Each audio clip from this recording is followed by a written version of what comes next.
An important aspect of managing the Workbench simulation is to understand the files that are generated and where they are stored.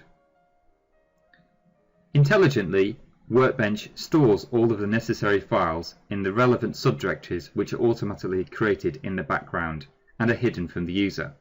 However, if the user does want to access these files, this can be done using the View drop-down menu. The user simply has to visit View Files in order to enable the file viewing display menu. Here we can see in the lower region of the Workbench interface all of the files associated with this particular simulation system. The files highlighted are the Fluent case and data files for the Fluent simulation, and they have the cell IDs associated with them, in this case A5. These correspond to the cell and the cell A5 solution that's listed in the Simulate Analysis system above, A5.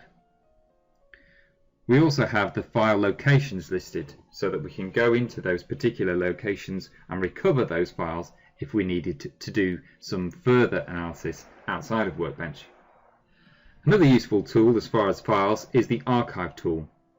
This is a way to condense all of the files associated with a particular Workbench simulation project and collect them all up together into one Workbench zipped project file, which will appear as a WBPZ file.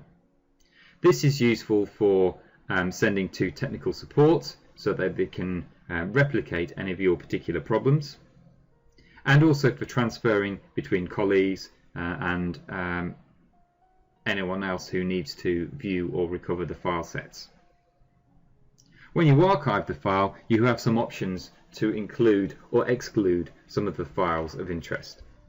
Results and simulation files can be added, and we can also add imported files, for example geometry files, which are external to the project directory.